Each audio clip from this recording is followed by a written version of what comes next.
welcome everybody. Glad to see you all here. It's great to be able to do these events virtually. So today we have Forest McMullin. He's going to be doing an artist talk and virtual book signing. We don't know exactly what that means. All right, so like I said, it's great to have everybody here, and I wanted to go through a few things before I turn it over to Forest. So the first thing is I definitely want to make sure that we recognize and mention our sponsors and our grants. APG is generously funded by the Lubo Fund, which is Lucinda Bunnan, the City of Atlanta Mayor's Office of Cultural Affairs, the Fulton County Board of Commissioners, and the Georgia Council for the Arts. Through the appropriations of the Georgia General Assembly, the Georgia Council for the Arts also receives support from its partner agency, the National Endowments for the Arts. So I'm going to turn it over to Forest. Hello, everybody. Thanks for stopping in on what I'm sure is a very busy Saturday afternoon for all of you stuck at home with quarantine or stay at home or shelter in place or whatever you're doing. In any case, welcome. It's nice to see so many squares popping up on the screen. For those, I know many of you, but there were a few unfamiliar names that were registered. And so I wanted to tell you just very briefly a little bit about myself. I've been a photographer for a very long time. I used to be a commercial photographer based in Rochester, New York. And in the late 80s, my personal work started being manifested primarily in documentary pictures. And so since I moved to Atlanta in 2008 and started teaching full-time at SCAD, my concentration on documentary projects has been even more important to me. These first two are pictures that I did on a trip in Europe. I was lucky enough to get a travel grant, and I traveled through France, Italy, Switzerland, Austria, the Czech Republic, and Germany, and I made portraits of people I met along the way. This was in Provence. This was on the edge of the Italian Alps in northern Italy in Chiavenna. I also did a project on rural flea markets, the customers and vendors at rural flea markets all across Mississippi, Alabama, Georgia, North Carolina, and South Carolina. And these are some of the people from that. And then I also did a project on African-American rodeo cowboys.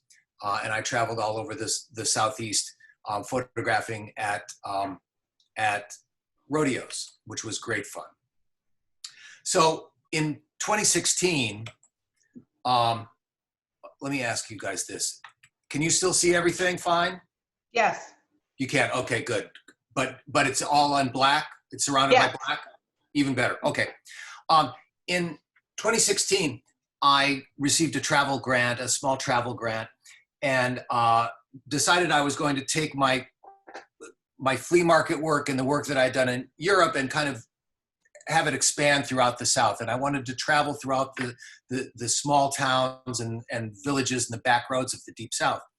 And it was all being planned, and then the election happened in November.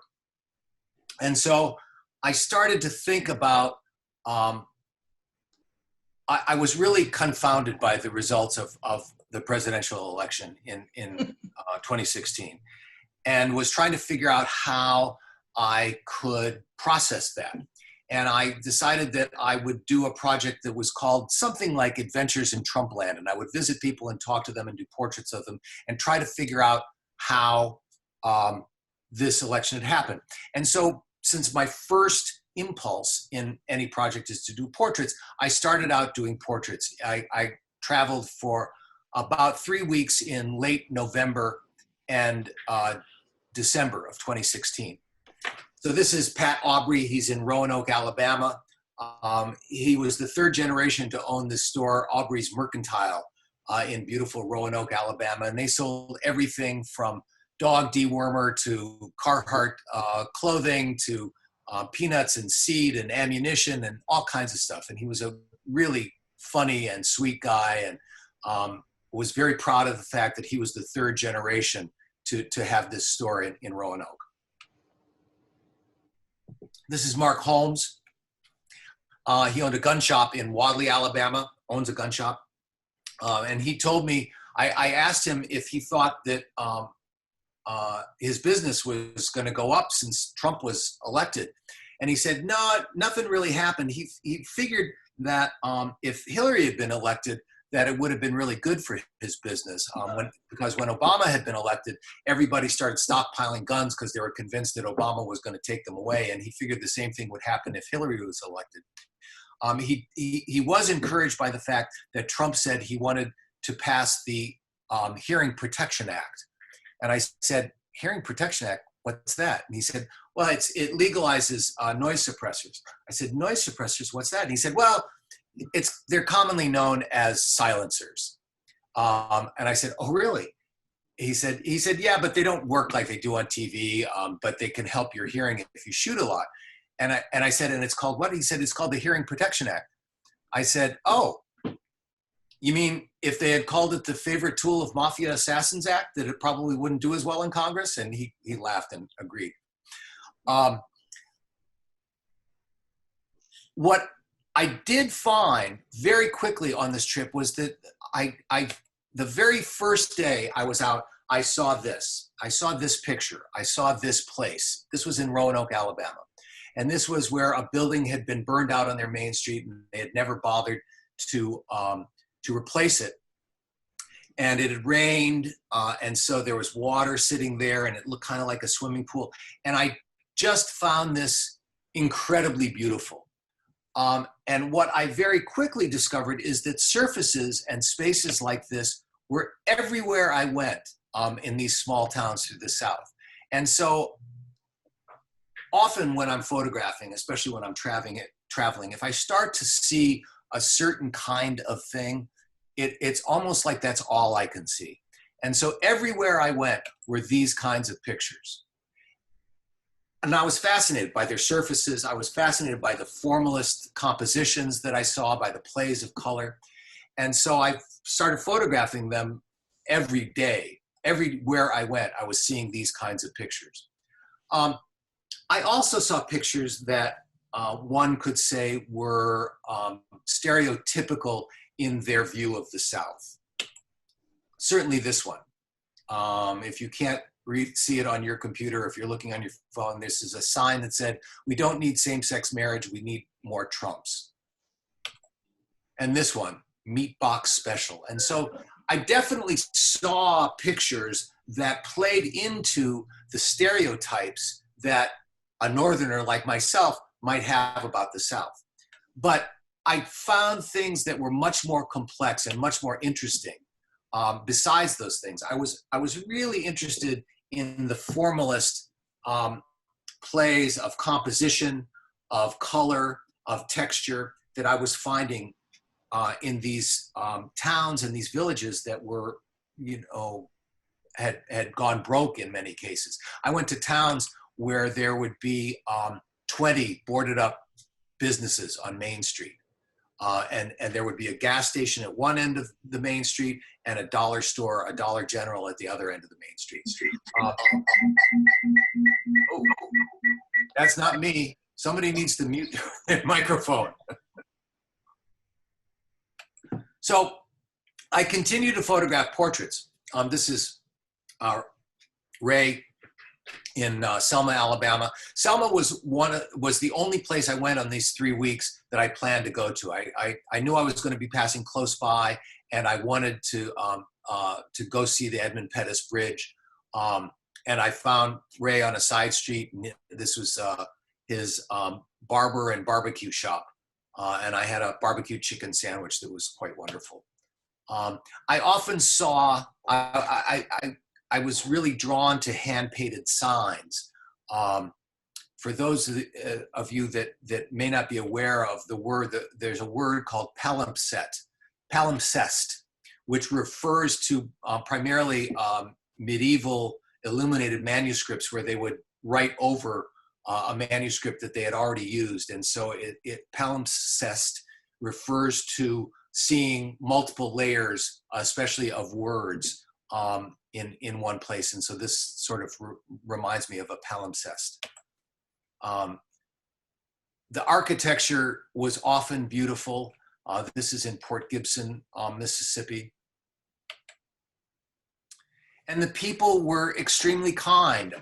This woman agreed to meet me at a church. I had been driving along in eastern Mississippi. I just crossed over from Alabama, and I was getting really hungry. And I saw a sign that said fresh catfish. So I pulled over, and it was in the middle of nowhere. And I walked inside the building thinking that it was some kind of a restaurant, and it wasn't. It was like a retail store, but it was kind of an improvised retail store with pieces of plywood on sawhorses with and homemade shelves with stuff set out. And it obviously wasn't a restaurant, and there was no one there. So I left and went back to my car. And when I did, I saw a young woman on the front porch of the house that was next to this building. And she clearly had Down syndrome, and she saw me and she ran into the house. And I thought, oh, damn, I scared her. I better not just get in the car and drive away. So I stood there waiting for a minute, and a woman came out to the door and said, "Can I help you?" And this was a question I had been getting a lot on this trip. So I had my rote answers ready, and explained to her that I was traveling to small towns and photographing people and portraits, and could I take her portrait? And she said, "Oh, goodness, no. I haven't even run a brush through my hair today, but we have this great church up the road, and I can call Sue, and Sue will meet you there." And I said, "Great." And so she said, "Okay, I'll be right back." She went in the house. She came back a few minutes later and said, "Sue can meet you in 20 minutes. And I said, "Oh, okay, that's great. I can go wait for her." She said, "No, come on in. I'll feed you lunch." So I went into this woman's house, and she fed me lunch and introduced me to herself and her daughter. Her daughter's name was Dixie. And Dixie was 28 years old. She looked like she was about 14, but she was 28. And she had on this extremely ornate Christmas sweater. And this was in late November. It was a little early for Christmas, but that was fine. And then she shook my hand, hello, and then she left the room, and her mom and I kept talking, and then she came back and she had an even more outrageous sweater on, and then she left, and when she came back and she had an even crazier sweater on with like little packages sewn to it, and she had on dealy bobbers on her head that were in the shape of Santa, and she was very proud of all of these clothes, and Christmas was clearly her favorite holiday. Anyway, Sue called a little while later and said, "I can meet you now." And so I got up to go and thanked her. And she said, "Well, why don't you take Dixie with you?" And I said, "Okay." And I was thinking, is it often that you have your disabled daughter, get in cars with total strangers? But I thought, okay, fine. So I drove down the road with Dixie, and we talked to Sue in this beautiful little chapel, and I photographed her, and it was a very, very nice. And then, went back and dropped Dixie off, and her mom came out to greet us, and her mom said, "You probably think it's weird that I sent her off with you, didn't you? Don't you?" And I said, "Well, I was a little surprised." And she said, "Well, you know how every now and then you meet somebody and you just know they're good people," she said. And I said, "Well, yeah." She said, "I felt that way about you." And I thought, damn, that made my day. So it was really fun meeting these people and hearing their stories. And in the book, the portraits are accompanied by stories that I tell about the people. And I saw things like this. I mean, this to me looks like it should be an Indian restaurant in the East Village in New York. The colors were so outrageous and crazy. It was so beautiful. This is Herbert Butler. He owned a tire store in Bastrop. And I say owned because you'll read the story if you get the book. But he told me that he had met a woman. He had been divorced for a while, and he was tired of being divorced. And he had met a woman on one of these dating apps up in Philadelphia, Pennsylvania, and he had been up to visit her twice, and she had been down to visit him once, and he was going to give it a few more months, and if it kept going well, he was going to sell the tire store and move up there to be with her. And I tried calling him a couple of months ago, and the number at his business had been disconnected. So I'm hoping that he had moved up there to be with his lady friend, but he was a really sweet guy. This is another example of the kind of formalist and abstract patterns that I was seeing everywhere. This was in an abandoned car wash. This is in Northeast Louisiana. And that dirt, man, I had to walk out in the field to get this picture. And that dirt was like glue. It was like mud that I could not get off my shoes. I had to let them dry like for 2 or 3 days and then clomp them to get that mud off. It was so sticky. This is Shay Hubbard. Her full name is Shaydonna Hubbard, and she owned a bar in Bastrop, Louisiana, called Shay Empire. So I got back to Atlanta, and I had a ton of pictures. I had 3 weeks on the road. I had a ton of pictures, and I was trying to figure out how I could combine the portraits and these landscapes and pictures of buildings. And I was thinking at first that it was going to be 2 separate projects. I had enough volume that I could actually do 2 separate projects. And at some point, I started playing with a print-on-demand service called Blurb. For those of you that aren't aware, you can design a book, you can have Blurb printed, and it's not cheap per copy, but you can just buy 1 copy. And so it's a really useful way to understand how a book idea functions. So I put together a design of this book. And I looked at it, and I don't know if you noticed when I was showing you those earlier pictures, but I hit an extraordinarily long, cloudy period in the South. I was on the road for 3 weeks, and there was like 1 or 2 sunny days. And I was looking at the pictures, and I was looking at these abandoned buildings and this peeling paint and these places that were well past their prime. And they were all on these kind of depressing gray days.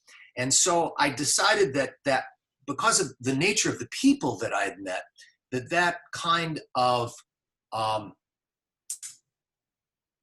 downbeat assessment was not accurate.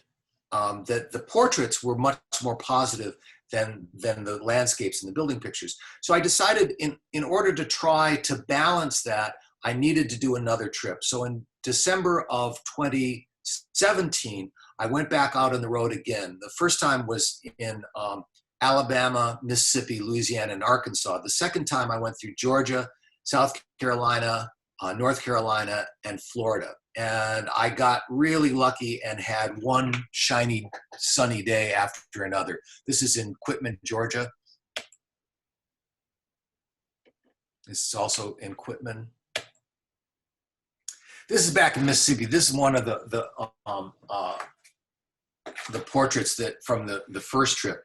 And I wanted to read you the story that shows up in the book with this portrait, because I really love Judy. This is Judy Channel. This is in Port Gibson, Mississippi. I was way off the main drag on a gravel road that was barely wide enough for 2 cars. At least that was what it appeared. I hadn't seen another vehicle for half an hour or so. I had just passed the huge cooling tower of a power plant when I came upon a sign announcing Hubcaps Pool Hall, and near that, open, on the outside of a small building in front of a trailer. The area around it was strewn with car parts and other junk.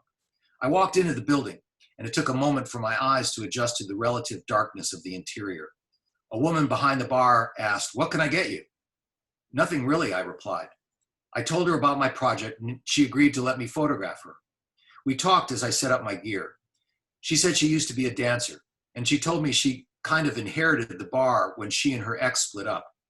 "You know," she said, "this is the only white bar in Port Gibson. Don't get me wrong, it's not like we wouldn't let a black guy in. In fact, there's one from the plant that comes in once or twice a week, but he's really the only one." "Huh," I said.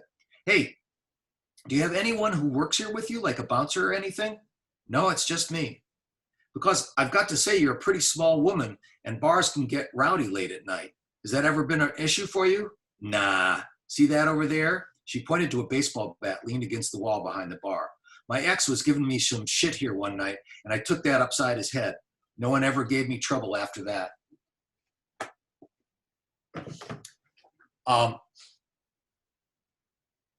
I liked the dog. It's as good a portrait of her dog as it is of Judy. I really like this picture. And if you look up in the upper left-hand corner, there's a TV behind the bar.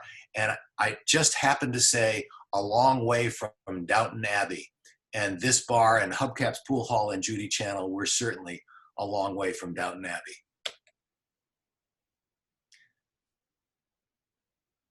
This was in an abandoned restaurant I found in McKinnon, Georgia.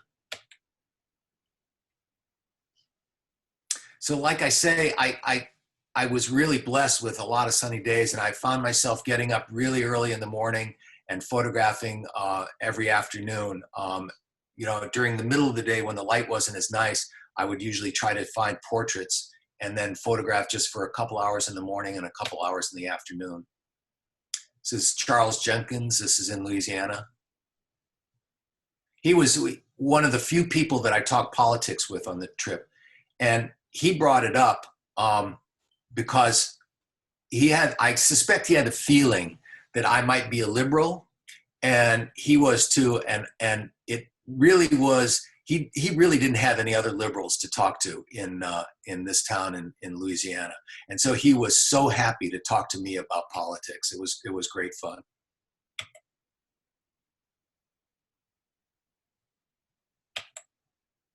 So I came back with all these pictures and all these beautiful shadows and all this beautiful time of day. And then I really went to work on the design of the book. By the way, I was taking this picture. I was in Mound Bayou, Mississippi. Not Mount Bayou, Mound Bayou. And it was a Sunday morning. It was about 10 o'clock in the morning. And I had my tripod set up, and I loved the colors of this abandoned car wash. It was so beautiful. And I heard the crunch of tires on the gravel coming up behind me. And I, you know, I'm getting ready because I know I'm gonna have to explain what I'm doing again. And it's not easy to explain. People always want to know where the pictures are going to end up. And I didn't know it was going to be a book at this point. And I didn't know where they were going to end up, you know, hopefully at a gallery show or who knows where. So it was tough making people understand. So anyway, I hear the crunch of tires. I turn around, and it's a big white Escalade. And I'm standing there looking, and the power window goes down. Bzzz, and it's a middle-aged black man. And he said, "What, can I help you?" And I said, "Well, yeah." And I explained the project. And I said, you know, is it? And he said, "Well, I own this place." And I said, "Oh, is it okay if I take pictures here?" He said, "Sure. But I got to tell you something." He said, "Mound Bayou has been 95% African-American since it was founded in 1887. And when we see a white man taking pictures, it gets our attention." So anyway, we talked for a few minutes. His name was Daryl Johnston. And he told me that he was the mayor. And he also told me that he was a preacher. So I asked him if I could take his portrait after church, because he was on his way to church to preach for that Sunday morning. He said, no, he's got a supper after, and it's too busy, but I could come by the town hall the next day.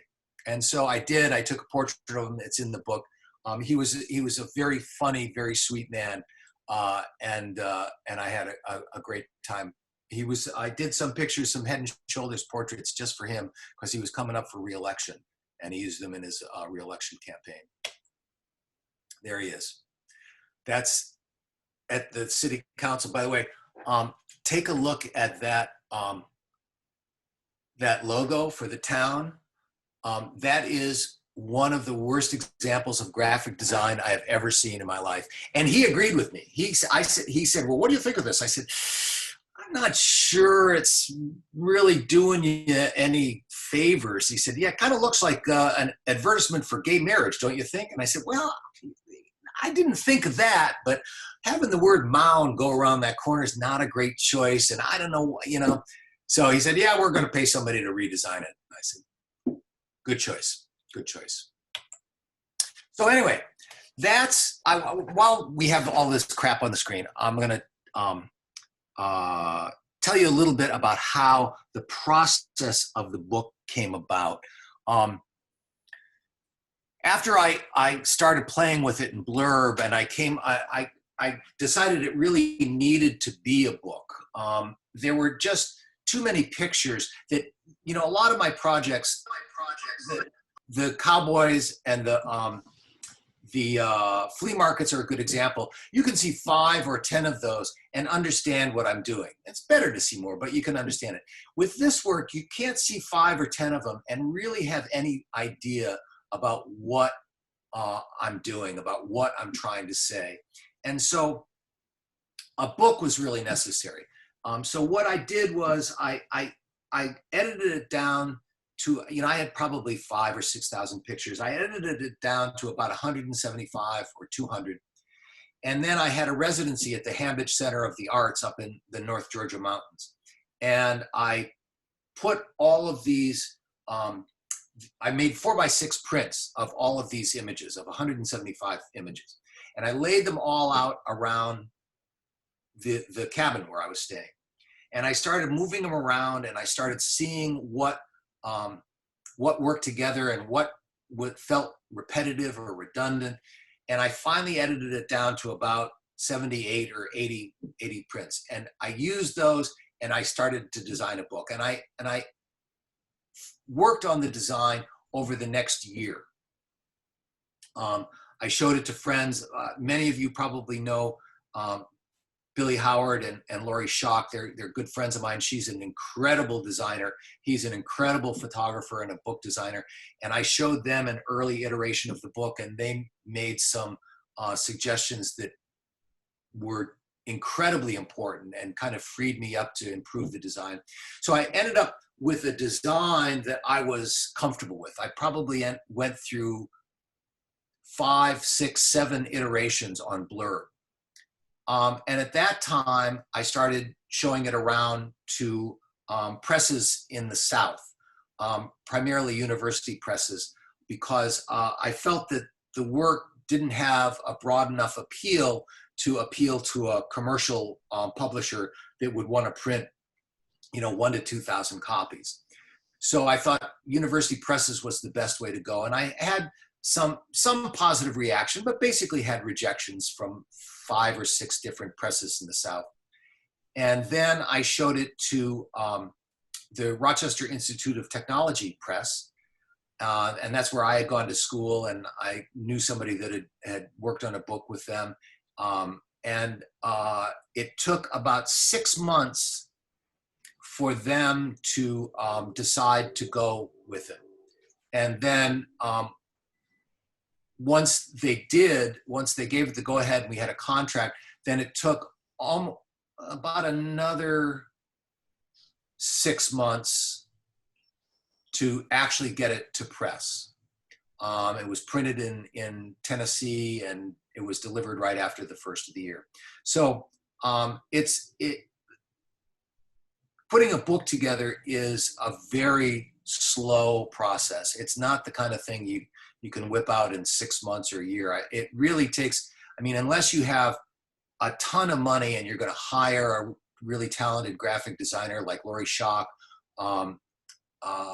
and you're going to get it printed somewhere close to you, it takes a really, really long time for these things to come together. What I'm going to do when we open it up to questions, if you have specific questions about that process, please go ahead and ask them.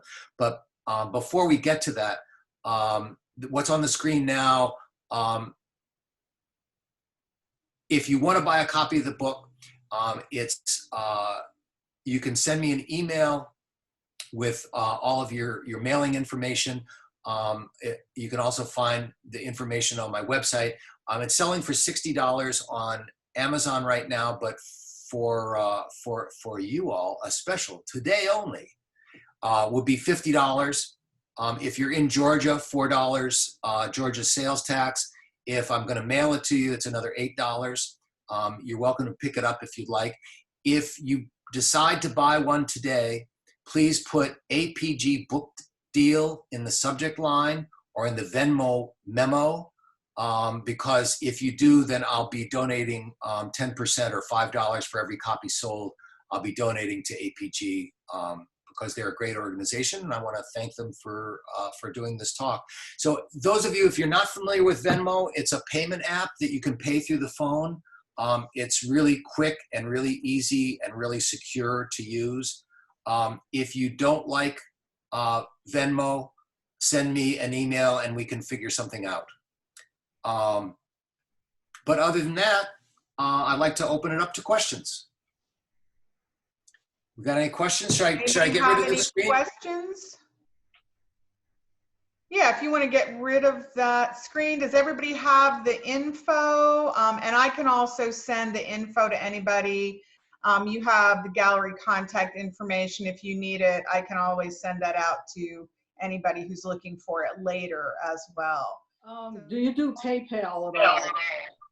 Sure, I'm happy to do PayPal if as long as you make the selection where you pay the fee, not me. So that's fine. PayPal's fine. Okay.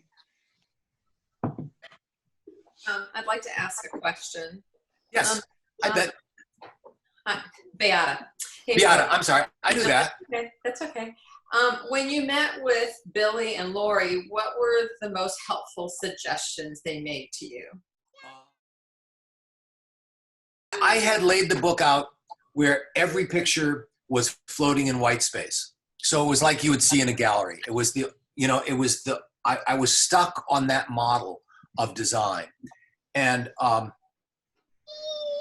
because I've certainly seen a lot of books like that. And they said, well, what if this one was full page? And what if this one was, double page across the gutter? And what if this one was bleed on the sides, but white space on the top and the bottom? And when they said that, it was like, oh my God, I can do that? I have permission to do that? And it had never occurred to me. I was completely stuck on that model of picture floating in white space. So that was hugely, hugely important. And it made so much difference in the way the book flows and the rhythm of the pages. They also said, as part of that, they said, well, you can leave a blank page every now and then. And I was like, I can? I have permission to do that? So it was, those suggestions made an enormous difference in the design and the way the book looks. Someone else? Question. Susan? Yeah, go ahead. My question is, at the point that you thought it was possibly going to be 2 projects, what was your thought process about that, taking it from those 2 project possibilities into one cohesive work? A big part of that was deciding to go with the book. That a book allowed me to have the quantity of pictures that could tell that complete story. That before that, when I was just thinking it was an exhibition, an exhibition might be, depending on the gallery, of course, it might be 10 pictures, it might be 20 pictures. Mm-hmm. And to include the portraits in that seemed rushed. It didn't seem, in order to be able to really tell that complete story, I think it had to be a book. And so at that point, when I started to think of a book, I started to realize that the integration of the 2 different, subject matters was important. And I also, it became important to me when I was looking at the stories that I was writing about the people, that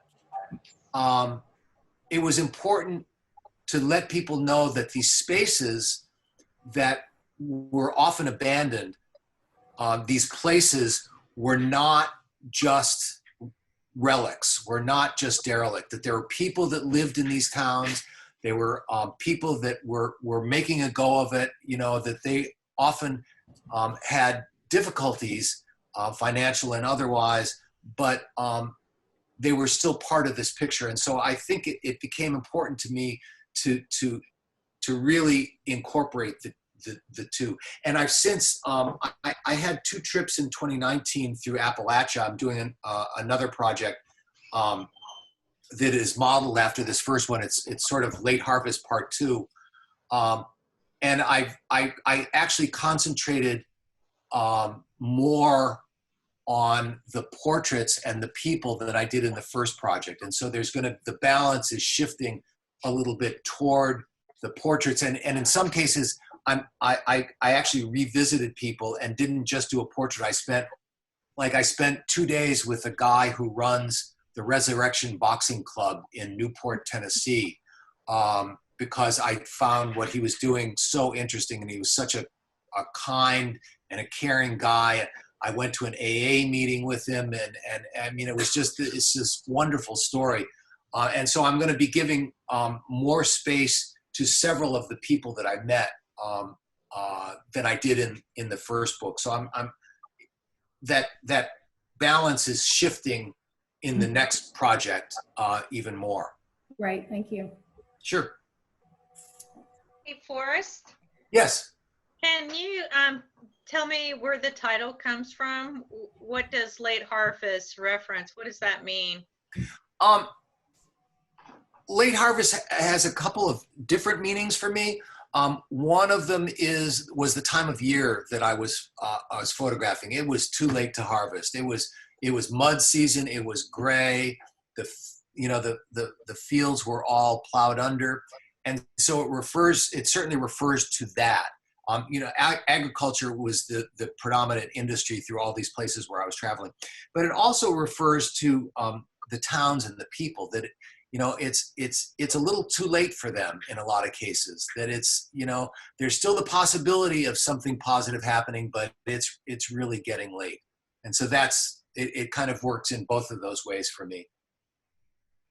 Okay. Forrest, there was a question in chat, and I believe it was from one of your students asking about, said something about, they know you're a big fan of strobe lighting, and did you use that on the portraits for the work in the book?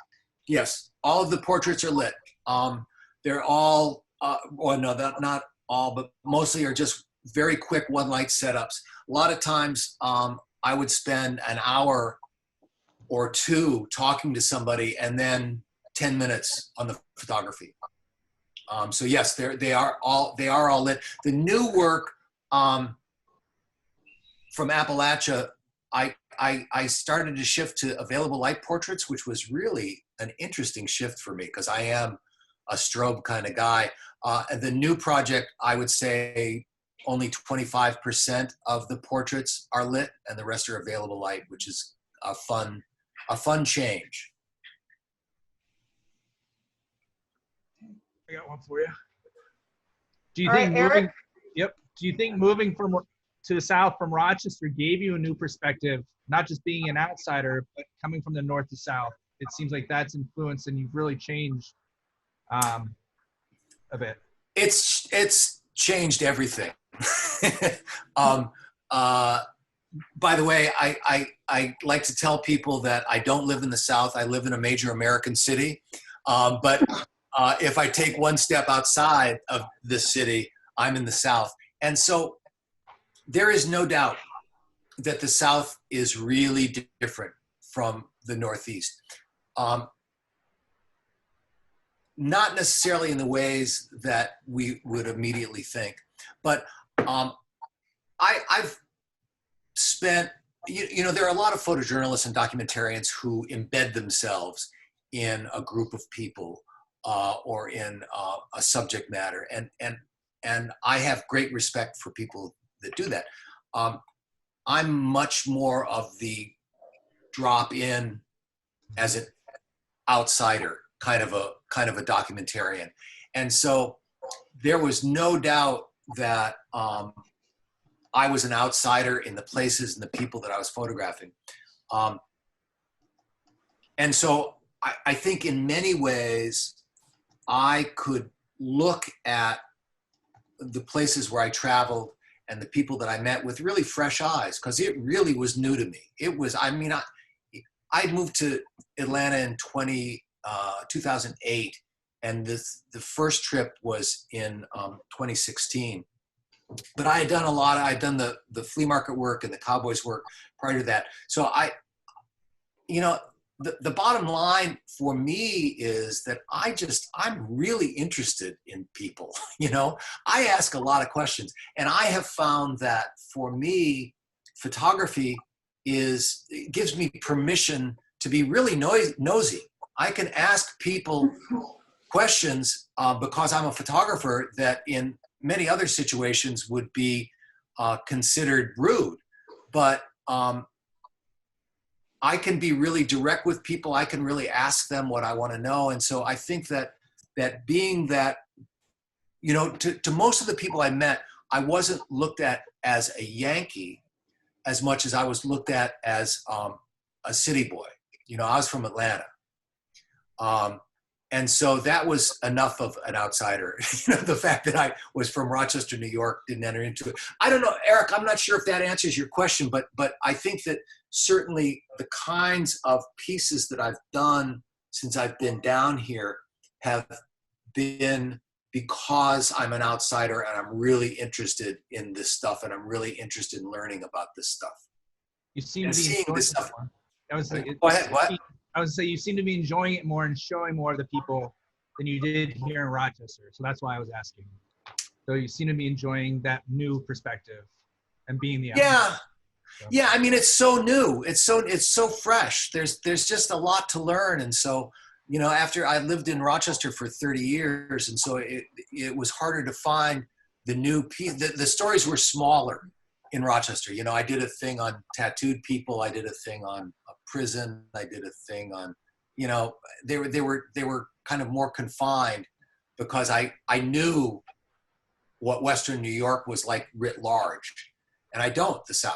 I got a lot to learn, and so using photography as a tool to learn about things, to learn about the world in general, but subject matter specifically is really fun. So yeah, I think you're right. Daniel? So it sounds like you were on a bit of a journey. This project was initiated after the election.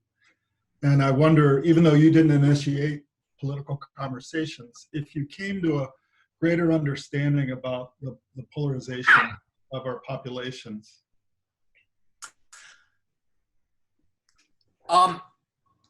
Yes, but I think that I can relate this to a number of stories that I've done, Dan, and I think that I believe, this sounds Pollyannish, I don't care. I believe in the inherent goodness of most people. On this latest trip, I spent 2 days with the leader of the Invisible Knights of the White the White Knights of the Invisible Empire of the Ku Klux Klan. It's a long name. It's a really long name. I spent 2 days with him, and I did a story on radical racists in New York and Pennsylvania in the 90s. Most people have something good about them, and so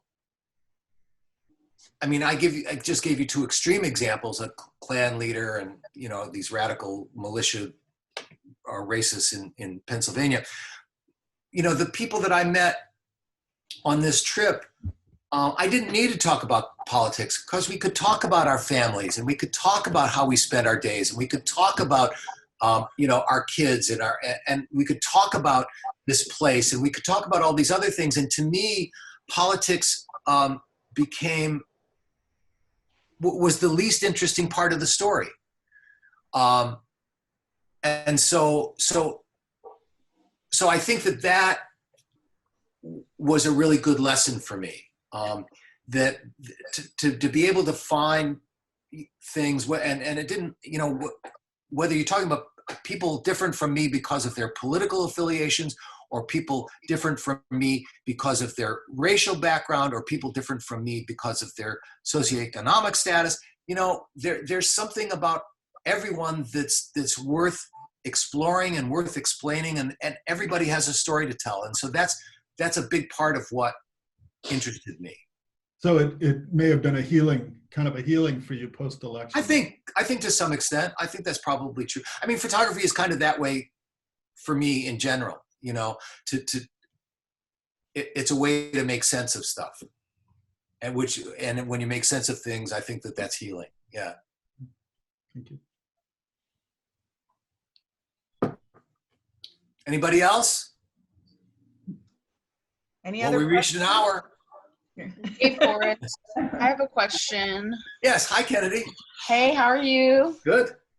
I asked this in the chat, but I'll just go ahead and ask it out loud. I was wondering if the bookmaking process has become important in your process of actually taking the photographs, and are you shooting with the final presentation in mind when you're traveling to make new pictures? Oh, that's a good question. You're full of good questions, Kennedy. There is no doubt that I started the Appalachia project with a book in mind. Mm-hmm. Well, because that was fresh. That was fresh off of Late Harvest, wasn't it?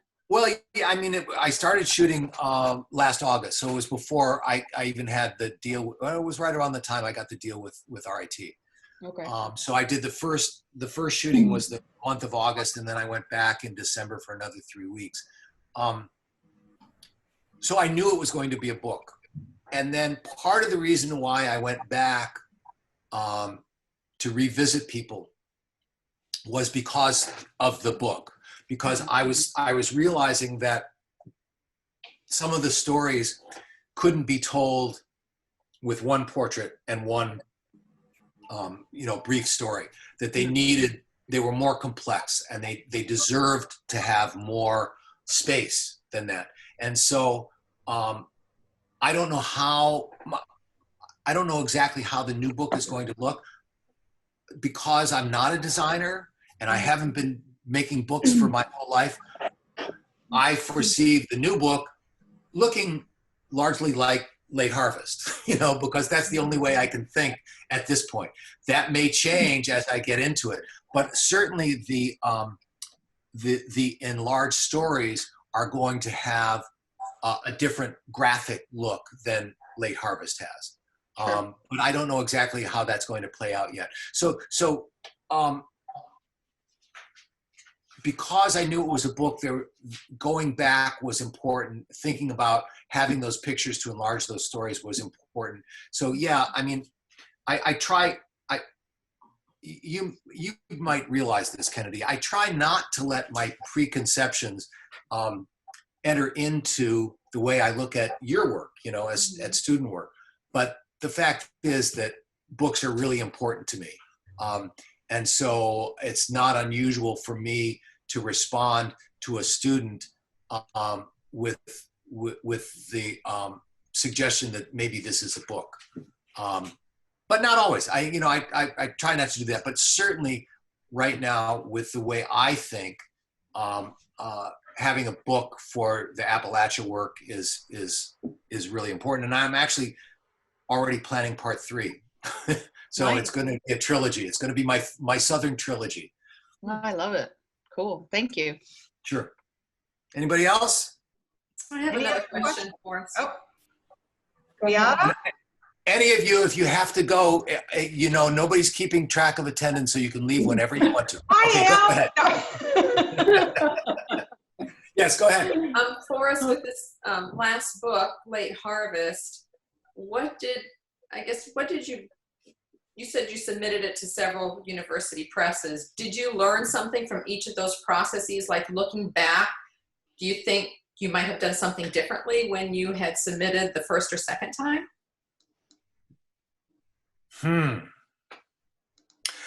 I started to learn about the business. Photo book publishing is not a pretty business. I didn't get a lot of feedback from any of the publishers.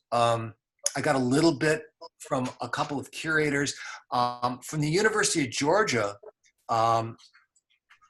they said, we wouldn't be interested in doing this on our own, but if you can get you know, a museum or somebody else involved, then we can talk.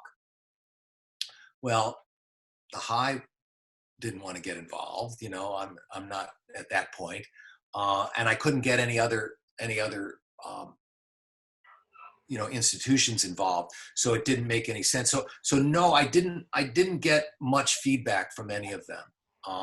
And then but I will say the process with RIT was really great.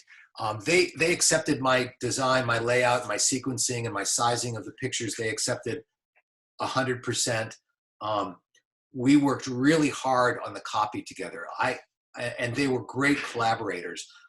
There were times when they pushed me to do certain things with the copy, and they were very open to me saying, "Nah, that's just not me. That's not my voice." And I was very open to seeing what the suggestions they made and saying, "Damn, you're right. That's so much better." So the process of working with RIT was fantastic. I really, I mean, it's a much better book now than it was before they got involved.